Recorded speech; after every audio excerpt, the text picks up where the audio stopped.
My name's Steve and I'm the Development Officer for Grounds for Learning, and it's, as Penny was just saying, it's my job today basically just to introduce a bit about Grounds for Learning and how we support learning and play outside, but also basically to pave the way for mid-Calders to come on and tell you about their primary school project. Okay, so for those of you who don't know, Grounds for Learning is basically the Scottish School Grounds charity, and we're part of a bigger charity called Learning Through Landscapes, which covers the whole of the UK with a Scottish programme. We help schools in earlier settings make the best use of their outdoor spaces for play and learning. So we work with early years, primary and secondary in a whole range of different ways, including a massive CPD portfolio, advice, resources, consultancy, project and policy work, a whole range of different ways in which we work with schools. We're based just outside Stirling in a place called Alloa, but we have a network of about 24 or 25 people across the country that can help work with schools in earlier settings in specific locations. So we can truly say that we cover the whole of the country. So how do we enable outdoor learning? That's what we're here to talk about today. Two ways, really, just to sum it up very quickly. Improving the software, so basically improving the use of the grounds, developing the skills and confidence of teaching staff to take the curriculum outdoors. Do that through CPD and a whole range of other ways. And then the hardware, improving the fabric of school grounds. And that's my main remit at Grounds for Learning, is a lot of project-based work in schools on the ground. So why do school grounds matter? I could have gone on forever at this point, but I just thought I'd include a few suggestions on here, or a few things that we think are most important. The one external environment all people, young children and young people have access to. No transport or travel cost issues, normal staff ratios, a really good chance to engage parents in the wider community. That's one of the things I try very hard to do in my projects, is to basically expand the learning experience out into the wider community. Promotion of citizenship, and obviously improving learning in the classroom. There's lots of research that shows that good outdoor play and learning improves a whole range of different behaviour issues in the classroom. A couple of relevant quotes there for you. The first one's from a P7 child, and the second one is from a member of staff. So, school grounds obviously covers the whole, links to the 4 capacities for the curriculum of excellence quite easily, and I've given you some examples there of the way in which we believe that actually occurs. But it also helps make links to a whole range of cross-cutting themes as well: eco schools, health promoting schools, citizenship, so on and so forth. Changing behaviour does take time, and obviously things are changing, and today is a classic example of that. There's a couple of ideas on there basically in terms of including teaching and learning, grounding it in practice and learning by doing, and having personal support, giving teachers the support to build their confidence and take learning outdoors. But obviously inspiration is needed to motivate change, and that is why we're here today after all. So that seamless link brings me on very nicely to Calder Primary School. We have Jackie Cotter here, who's a P5 teacher. We have James, Emma and Ruby, and I've worked with this school for a couple of years now on a whole range of projects, and they're here to tell us a little bit about what they're doing outside. So without further ado, I'll pass you on. Before I start the slideshow, I'll just tell you a wee bit about the background. I have been working in West Lothian since the 80s, when outdoor learning was fairly big. Calder is on the edge of Livingston, and right on our doorstep is Calderwood Country Park in one direction, Annandale Country Park in the other. Fantastic resource. We used it in those days. We had, West Lothian employed a teacher naturalist, so there were lots of things happening in the outdoors. And then somehow we lost sight of all that. 15 years ago, the school was given a piece of land right next to our playing field, a piece of barren woodland actually.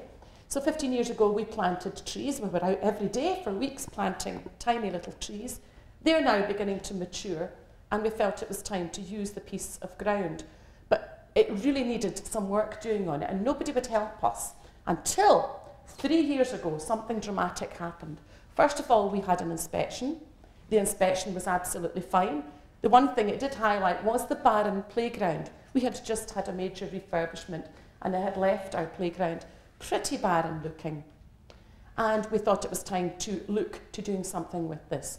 That same summer, I went on a creative Connenctions course with the Spegrian Trust and Eco Schools Scotland on the island of Canna.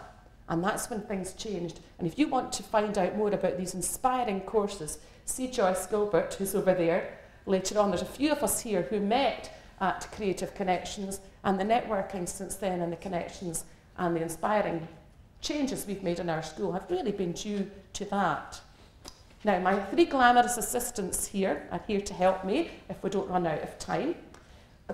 Steve's been working with us on 2 projects. The first project, we got a big lottery grant through BBC Breathing Places, and that's when we started to use our outdoor classroom a bit more.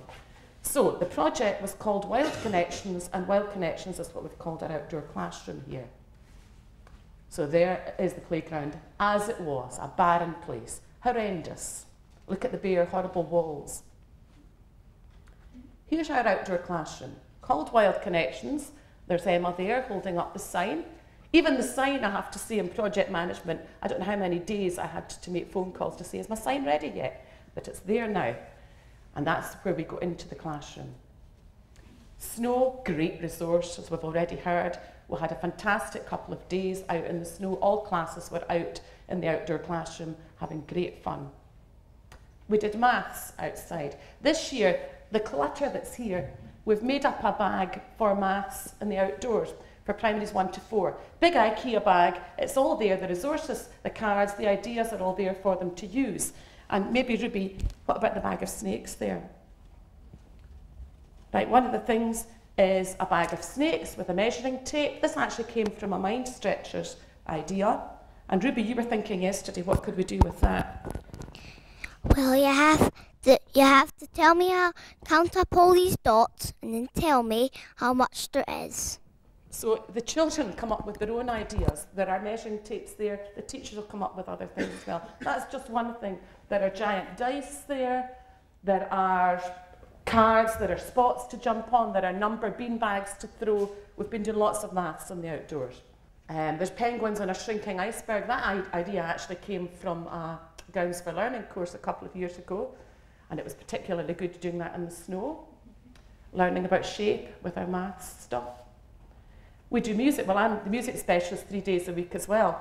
And well, this term I've actually been out teaching samba outside, only partly because it's far, far too noisy to teach it in the school building, so I get sent outside. But we also worked with an environmental musician called Steve Moizer, and he worked, this was through the big lottery funding, he worked with several classes at the school.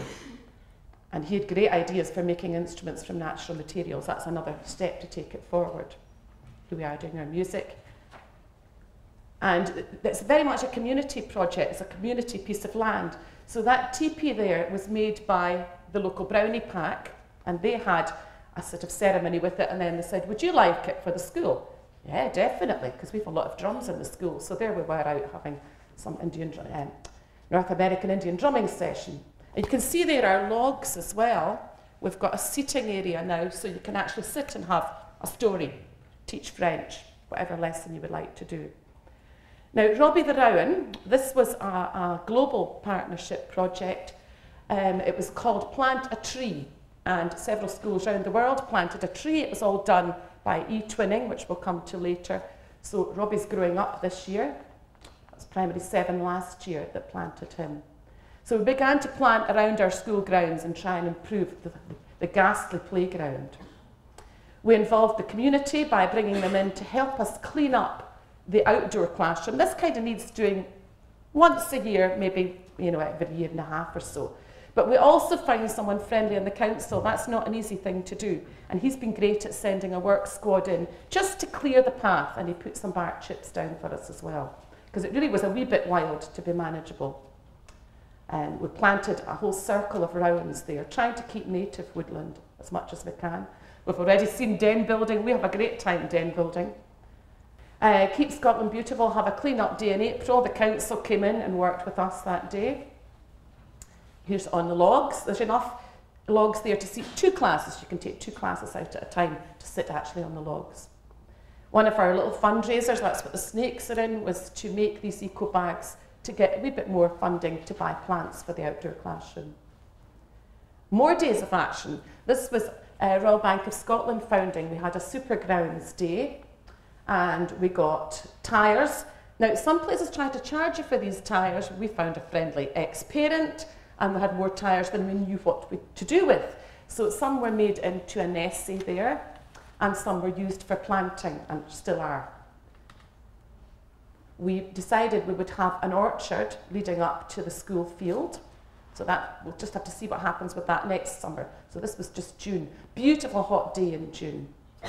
Now this was made by the Royal Bank of Scotland people as well. Pallets that were donated.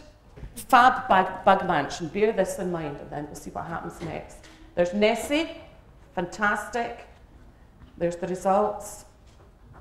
We painted murals on the walls, some done by staff, but I did actually have a friend who we paid to come in to do the big designs. There's Gus at work.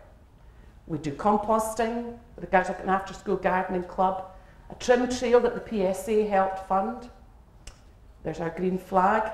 That beautiful tree there I'll come to in a wee minute. There's an after-school mini rambling club, twinned with a school in Poland, among other places. We're now all digging outside.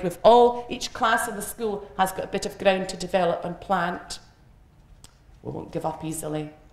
These poles here, can you bring them out, guys? These two worked with Steve last year and also worked with an artist, Penny Grieve his name is, and we're just in the process of building a storytelling area to extend one of the trees you saw there. We'll have 4 story poles. So these are the children's designs. There'll be a seating area, storytelling area, and once it's built, we're going to have a storytelling festival where every class will have a storyteller in to get the whole thing going. So, I had to do that very quickly, but I wanted to finish it. So, thank you very much. That's where we are.